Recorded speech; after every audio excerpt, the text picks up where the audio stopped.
नमस्कार, एक बार फिर स्वागत है आपका लाइव के चैनल में। मैं डॉक्टर अजित कुमार को कैंसर रोग विशेषज्ञ, और आज हम बात करेंगे एक नए टॉपिक पर। दोस्तों, जैसा कि आप जानते हैं कि आज कोरोना महामारी के कारण सारी अर्थव्यवस्था जो है अस्त व्यस्त हो चुकी है, और सभी जानते हैं कि इस दशा में बहुत सारे लोग मानसिक रूप से परेशान होंगे। हमारे देश में लगभग 25,000 से ऊपर आज कोरोना के केस हैं। हर कोई अपने अपने स्तर पर इसको कंट्रोल करने का प्रयास कर रहा है। आज मैं आपको इस वीडियो के माध्यम से बताना चाहता हूँ कि इस लॉकडाउन में हमको कुछ सीखने की ज़रूरत है। दोस्तों, मैं आपको बताना चाहता हूँ कि ये जो महामारी के कारण जो लॉकडाउन की स्थिति उत्पन्न हुई है, आप इस लॉकडाउन का उपयोग अच्छी चीज़ों को सीखने के लिए कर सकते हैं।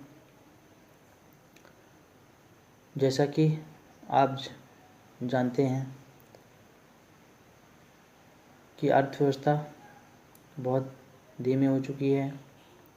हम इस खाली समय में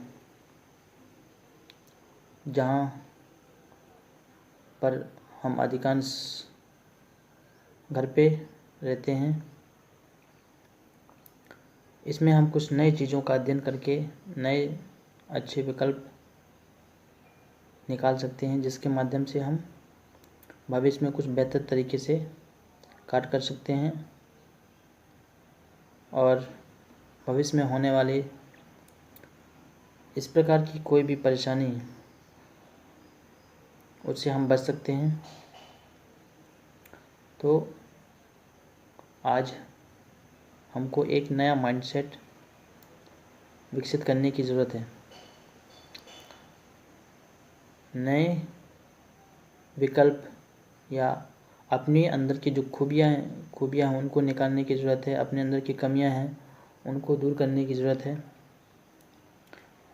जैसे दोस्तों, मैं आपको बताना चाहूँगा कि मैं अपने अंदर की बहुत सारी जो कमियां हैं उनको धीरे धीरे करके इस लॉकडाउन में दूर कर रहा हूँ। मैं आपको बताना चाहूँगा कि मुझे पहले कैमरे में के सामने आने से बहुत डर लगता था, और साथ ही साथ मैं बोलने में बहुत हिचकिचाता था। मैं सोचता था कि मैं क्या बताऊँगा और कैसे बोलूँगा, लोग समझेंगे कि नहीं, लोगों को हमारा वीडियो अच्छा लगेगा कि नहीं। लेकिन मैंने सोचा और मन में इच्छा रखी कि जैसा भी हो मैं अपने स्तर पर प्रयास करूँगा कुछ ना कुछ बताने का, जो मेरे अंदर है, जो मेरे मन में चल रहा है, वही मैं बताने का प्रयास करूँगा। इसी उद्देश्य से मैंने लगभग 1-1.5 महीना पहले अपने पुराना जो यूट्यूब चैनल है उसको दोबारा शुरू किया, पुरानी अपनी आईडी से। और ऐसे बहुत सारी चीज़ें मैंने सीखा। मुझे पहले यूट्यूब चलाने नहीं आता था। यूट्यूब में कैसे वीडियो बनाया जाता है, किस प्रकार से एडिटिंग किया जाता है यूट्यूब में वीडियो पोस्ट करने से पहले क्या करना पड़ता है, ये सब चीज़ें मुझे नहीं आती थी। लेकिन मैंने सोचा कि इस खाली समय में कुछ ना कुछ किया जाए। तो मैं हॉस्पिटल के बाद जब भी मुझे समय मिलता है, 9 से 2 बजे तक मैं हॉस्पिटल का समय रहता है। उसके बाद मेरा समय खाली रहता है। पहले क्या था कि मैं क्लिनिक और फील्ड वर्क में जाता था हॉस्पिटल के बाद, लेकिन लॉकडाउन के कारण वो सब चीज़ें अभी बंद हैं। तो मैं बहुत सारी ऐसी चीज़ें कर रहा हूँ जिनसे कुछ समय तक मैं पीछे था, छोड़ चुका था, या कहें समय के अभाव के कारण या बिज़ी शेड्यूल के कारण मैं नहीं कर पाता था। जैसे कि आजकल मैं बहुत सारे बुक्स पढ़ रहा हूँ नई नई चीज़ों को समझने के लिए, और आपके सामने ये वीडियो आ रहा है। ये भी एक मेरा नया वर्क है जिसमें मैं अपनी हिचकिचाहट को दूर करने का प्रयास कर रहा हूँ। वैसे बहुत सारे माध्यम होते हैं, लेकिन मैंने सोचा कि अपने अंदर की जो भी कमियां हैं मैं उसको खासकर जो कम्युनिकेशन की जो प्रॉब्लम है वो ऐसे वीडियो बनाकर ही दूर होंगे। तो मैं आज का टॉपिक में आता हूँ कि दोस्तों, इस लॉकडाउन के समय हमको एक सकारात्मक सोच, नई माइंडसेट के साथ रहने की ज़रूरत है। जैसा कि अगर आप महामारी के इतिहास में देखेंगे तो ऐसे बहुत सारे महामारियां हुई जिसमें करोड़ों लोगों को नुकसान हुआ है। स्वास्थ्य के साथ साथ आर्थिक नुकसान भी हुआ है। तो जीवन में ये इस प्रकार की महामारी जो ये हमारे जीवन में जो महामारी आई है, इसको आप एक सीख के रूप में समझ सकते हैं। और आप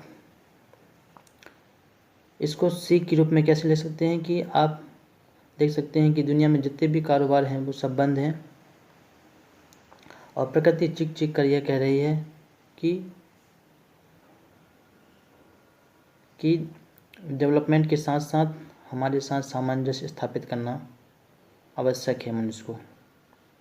क्योंकि जैसे जैसे टेक्नोलॉजी का विकास हुआ है वैसे वैसे प्रकृति को भी नुकसान हुआ है। ग्लोबल वार्मिंग, जल प्रदूषण, वायु प्रदूषण, ऐसे बहुत सारे प्रकृति को हानि हुआ है, जिसके कारण आज तरह तरह की बीमारियां हो रही हैं। और कहीं ना कहीं कह सकते हैं ये भी एक प्राकृतिक आपदा कह सकते हैं। भले ही वो हॉटस्पॉट, कोरोना महामारी का हॉटस्पॉट चीन रहा हो, लेकिन भविष्य में कोई भी देश हो सकता है, चाहे भारत हो, पाकिस्तान हो, या और भी दुनिया के जो देश हों वो भी हो सकते हैं। क्योंकि हर जगह, हर देश में प्रकृति का कहीं ना कहीं दोहन हो रहा है। तो मैं आपको इस वीडियो के माध्यम से बताना चाहता हूँ कि हमको सकारात्मक सोच के साथ ऐसी चीज़ें करने की ज़रूरत है जिससे हम प्रकृति के साथ सजीवता बनाए रखें। जल जंगल ज़मीन के संरक्षण के लिए ज़्यादा से ज़्यादा हमको काम करना चाहिए, और अपने स्वास्थ्य के लिए सकारात्मक विचार के साथ नेगेटिव चीज़ों को ना आने दें।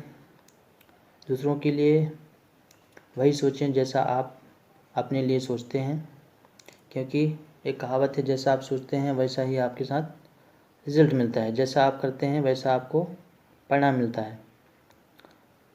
तो आप जैसा आप अपने लिए सोचते हैं वैसा ही दूसरों के लिए सोचें। और इस कंडीशन में तो हमको सभी को दुआ देनी चाहिए, भगवान से प्रार्थना करना चाहिए, ईश्वर से, कि ज़्यादा से ज़्यादा लोग जल्दी ठीक हों और इस महामारी से हम जल्दी से जल्दी दूर हों। और अपने अंदर की जो भी प्रतिभाएं हैं आप उसको निखारने के लिए सोच सकते हैं। आपके पास लॉकडाउन के कारण बहुत सारा समय है जिसके माध्यम से आप अपने मस्तिष्क का उपयोग करके,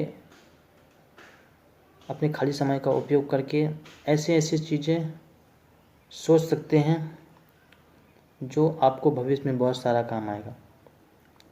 दोस्तों, हमको ऐसा कोई वैकल्पिक तरीका भी अपनाना चाहिए जिसके माध्यम से हम भविष्य में इस प्रकार के कोई भी समस्या यदि आती है तो हम उससे निजात पा सकें। दूसरी चीज़, इसमें ऐसे बहुत सारे आप विकल्प तैयार कर सकते हैं जिसके माध्यम से आप अपने लिए तथा दूसरों के लिए रोज़गार तैयार कर सकते हैं। यदि किसी को लिखने का शौक़ है तो वो लिख सकता है। यदि किसी को सिंगिंग का शौक़ है तो आप वो सिंगिंग सीख सकता है। बहुत सारे साधन हैं। यदि किसी को गाने लिखने का शौक़ है, बुक लिखने का शौक़ है, तो जिसका जो खूबी है, पेंटिंग वगैरह, ये जो भी आप खूबी है, वो सारे हॉबीज़ आप इस लॉकडाउन में कर सकते हैं, और जिससे कि वो जो हॉबी आपके पैशन में बदल जाए और जिसका फ़ायदा आपको भविष्य में मिले।